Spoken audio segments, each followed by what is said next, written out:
దుశ్శాసన కీచక సైంధవ వధ. కురుక్షేత్ర మహాసంగ్రామం జరిగి 18 అక్షోహిణుల సేన 18 రోజుల్లో హతమైపోవటానికి మూల కారణం కులస్త్రీని అవమానించటమే.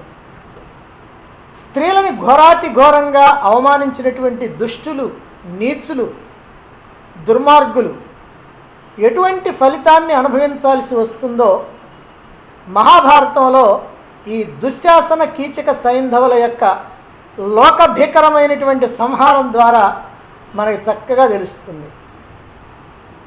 ముందుగా దుశ్శాసనుని గురించి తెలుసుకుందాం. మాయాజూతంలో ధర్మరాజు సర్వ సంపదల్ని, రాజ్యాన్ని, తమ్ముల్ని కోల్పోయాడు. చివరికి తనంతాను కూడా ఒడ్డుకొని ఓడిపోయాడు. అలా ఓడిపోయి కౌరవులకి దాసుడై ఉన్నటువంటి ధర్మరాజు చేత శకుని ప్రత్యేకంగా ద్రౌపది పణాన్ని పెట్టిస్తాడు. అలా పెట్టించి ఆయన్ని ఓడిస్తాడు. అయితే ధర్మరాజు ఎందుకు పెట్టాడు అనే సమస్య వస్తుంది. కౌరవులకి ఓడి దాసుడయ్యాడు కాబట్టి దాసుడు యజమాని ఇష్ట ప్రకారం నడుచుకోవాలి కాబట్టి అందుకని ఆ శకుని యొక్క ప్రేరణకి అంగీకరించి ద్రౌపదిని పణంగా పెట్టాడు. అంతే తప్ప అది ధర్మమని కాదు. లేదా ద్రౌపదిని పణంగా పెట్టాలనేటువంటి ఉద్దేశం ఏ కోశానా ధర్మరాజుకి లేదు. అలా ఉన్నట్లయితే తమ్ముల తర్వాత ద్రౌపదినే పెట్టేవాడు. కానీ తనను తాను పణంగా పెట్టుకొని ఓడింపబడ్డాడు. ఎప్పుడైతే ద్రౌపదిని పణంగా పెట్టి ఓడిపోవటం జరిగిందో ఆ ద్రౌపదిని సభకి తీసుకొని రమ్మని చెప్పి ప్రాతిగామిని పంపించాడు దుర్యోధనుడు. ప్రాతిగామి వెళ్ళి ద్రౌపదితో చెప్పాడు, అమ్మా, నీ భర్త ధర్మరాజు నిన్ను జూదంలో ఓడటం జరిగింది, అందువల్ల నిన్ను సభకి తీసుకొని రమ్మంటున్నారు అన్నాడు. అప్పుడు ఆమె అడిగింది, అయ్యా, ముందుగా తన్నోడి నన్నోడాడా లేక నన్నోడిన తర్వాతనే తన్నోడటం జరిగిందా? మరి దీన్ని బట్టి నేను ధర్మ విజితనా అధర్మ విజితనా?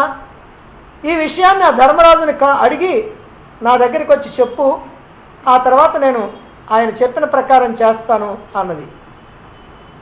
తిరిగి వచ్చాడు ప్రతిగామి, చెప్పాడు ఈ మాట. అప్పటికే ఓడి అవమాన భారంతో ఉన్నటువంటి పాండవులు మారు మాట్లాడక మౌనంగా తలకాయ ఉంచుకొని కూర్చున్నారు. అప్పుడు దుర్యోధనుడు అన్నాడు, ఓ ప్రాతిగామి, నువ్వు వెళ్ళి ఆ ద్రౌపదిని సభకొచ్చి అడగమను, ఆ ప్రశ్నని ధర్మరాజు యొక్క సమాధానాన్ని ఇక్కడ సభాసదులంతా వింటారు అన్నాడు. ప్రాతిగామి మళ్ళీ వెళ్ళి, అమ్మాయి, దుర్యోధనుడు నిన్ను సభకొచ్చి అడగమంటున్నాడు అని అన్నాడు. అప్పుడు ఆమె అర్థం చేసుకుంది భర్త తనకి సమాధానం ఇచ్చేటువంటి పరిస్థితిలో లేడు అని. మరి అలాంటి స్థితిలో భర్త సమాధానం ఇచ్చేటువంటి పరిస్థితిలో లేనప్పుడు అక్కడ ఉన్నటువంటి పెద్దలే దీనికి సమాధానం చెప్పాలి గనక, ఓ ప్రాతిగామి, నువ్వు వెళ్ళి అక్కడ ఉన్నటువంటి పెద్దలు, భీష్మద్రోణాది పెద్దలు ఉన్నారు, విదురుడు ఉన్నారు, ధృతరాష్ట్రుడు ఉన్నాడు, ఇంకా దేశ దేశాల రాజ్యాధిపతులు ఉన్నారు, కాబట్టి వీళ్ళని అడుగు, ఇప్పుడు నేను చేయదగినటువంటి కార్యం ఏమిటో, నేను ధర్మ విజితనో అధర్మ విజితనో, నేను ఇప్పుడు సభకు రావాలో అక్కర్లేదు, వాళ్ళని అడిగినట్లయితే వాళ్ళు చెప్పినట్టుగా నేను చేస్తాను అని పంపించింది. మళ్ళీ వచ్చాడు. సరే, ఇప్పుడు దుర్యోధనుడు అంటున్నాడు, ఆమెను ఇక్కడికి వచ్చి అడగమను, అడిగితే ఆ పెద్దలు ఏమి చెబుతారో మనం అందరం వినొచ్చు అన్నాడు. అయితే ప్రాతిగామి మాత్రం మళ్ళీ ద్రౌపది దగ్గరికి వెళ్ళటానికి భయపడుతూ ఉన్నాడు. ఇది గమనించినటువంటి దుర్యోధనుడు, ఓ దుశ్శాసన, ఈ ప్రాతిగామి భీమసేనుడికి భయపడతా ఉన్నాడు, నువ్వు వెళ్ళి ద్రౌపదిని తోడుకొని రా, మనకి దాసులైనటువంటి పాండవులు చేయగలిగినటువంటిది ఇంకేమీ లేదు అన్నాడు. దుశ్శాసనుడు ఆనందంతో గంతులు వేసుకుంటూ అంతఃపురానికి వెళ్ళాడు. ఓ ద్రౌపది, ఎందుకలా సిగ్గుపడుతున్నావు? నిన్ను మేము గెలుచుకున్నాం, నువ్వు మా దాసివి, రా అని పరుగులు తీసుకుంటూ ముందుకు వస్తూ ఉన్నాడు. ఆ సమయంలో ద్రౌపది ధృతరాష్ట్రుని యొక్క భార్యలు అంతఃపుర స్త్రీలు ఉన్నటువంటి ప్రాంతానికి అలా వేగంగా పరిగెడుతుంది.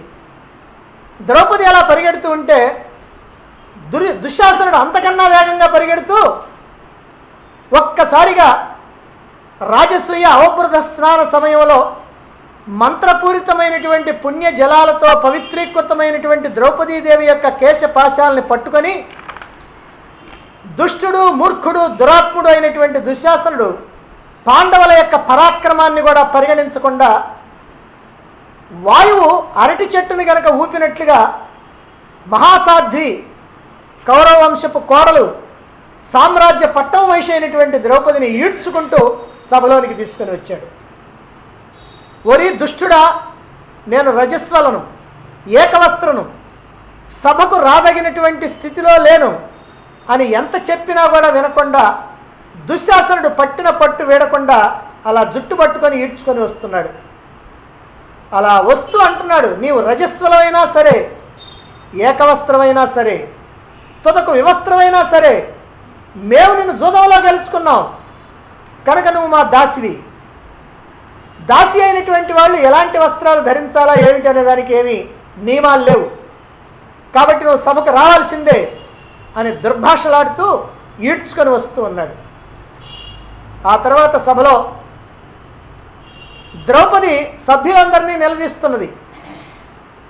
మీరు ధర్మం చెప్పండి, ముందుగా ధర్మరాజు తను ఓడిన తర్వాత నన్ను ఓడాడా, లేకపోతే ముందుగానే నన్ను ఓడిన తర్వాతనే తనను తాను ఒడ్డుకొని ఓడాడా? దీన్ని బట్టి నేను ధర్మ విజితునా అధర్మ విజితునా అని అంటే సభ్యులందరూ కూడా మౌనంగా ఉన్నారు. ద్రౌపది మళ్ళీ ఆక్రోశిస్తూ ఉంది. ఇక్కడ ఎందరో పెద్దలు ఉన్నారు, కుమారులు, కోడళ్ళు ఉన్నటువంటి పెద్దలంతా చాలామంది ఉన్నారు. ధర్మం చెప్పండి అని నేను అడుగుతున్నాను, మీరు నోరు తెరిచి ధర్మం చెప్పండి ఏమిటో అని అడుగుతూ ఉంటే ఏమీ మాట్లాడకుండా మౌనంగా ఉంటే అప్పుడు దుర్యోధనుడి తమ్ముడైనటువంటి వికర్ణుడు లేచి, ఇక్కడ జూదం న్యాయంగా జరగలేదు కాబట్టి ధర్మరాజు జ్యోత వ్యసనిగా ఉన్నాడు, పరాజితుడయ్యాడు, ఆ పైన పరప్రేరితుడై ద్రౌపదిని వడ్డాడు గనక, ద్రౌపది 5గురికి భార్య గనక ఈ పణం చెల్లదు, కాబట్టి ద్రౌపది అధర్మ విజిత, అటువంటి ఆమెను సభకు తీసుకురావటం తప్పు అని చెబితే సభ్యులంతా కూడా వాళ్ళ యొక్క హర్షాతిరేకాన్ని వ్యక్తం చేశారు. అటువంటి సమయంలో కర్ణుడు లేచి వికర్ణుడి మాటలన్నీ కొట్టేసి అసందర్భ ప్రలాపాలు పలికి, ఈ ద్రౌపది 5గురికి భార్య, అందువల్ల ఏమో బంధకి, కనుక ఇటువంటి దాన్ని సభకు తీసుకురావటమే కాదు, ఏకవస్త్రగా ఉండటమే కాదు, వివస్త్రం చేసినా తప్పు లేదు అని చెప్పి, ఓ దుశ్శాసన, ఈ వికర్ణుడు బాలుడు, వాడికేమీ తెలియదు సరిగ్గా, అయినా పెద్ద పండితుడిలాగా మాట్లాడుతూ ఉన్నాడు, అదిగో నువ్వు పాండవుల యొక్క ద్రౌపది యొక్క వస్త్రాలు అపహరించు అన్నాడు. పాండవుల వైపుకి వస్తూ ఉంటే దుశ్శాసనుడు అదిగో తమ మీద ఉన్నటువంటి పైపంచులు కింద పడేశారు పాండవులు. ఆ తర్వాత ద్రౌపది దగ్గరికి వెళ్ళి ఆమె కట్టుకున్నటువంటి చీరను పట్టుకొని లాగటం మొదలుపెట్టాడు. ఈ సమయంలో ద్రౌపది శ్రీకృష్ణుడిని ప్రార్థించింది. ఆ శ్రీకృష్ణుడు ద్రౌపదీదేవి యొక్క పాతివ్రత్య మహాత్యం ఇప్పుడు ఫలితాన్ని ఇచ్చేటట్టుగా ఆయన అనుగ్రహించడంతో ఆమె యొక్క దేహం నుంచి అనంతమైనటువంటి వస్త్రాలు ఆవిర్భవిస్తూ ఉన్నాయి. దుశ్శాసనుడు లాగుతూ ఉన్నాడు, లోపల నుంచి వస్త్రాలు అట్లా వచ్చేస్తూ ఉన్నాయి.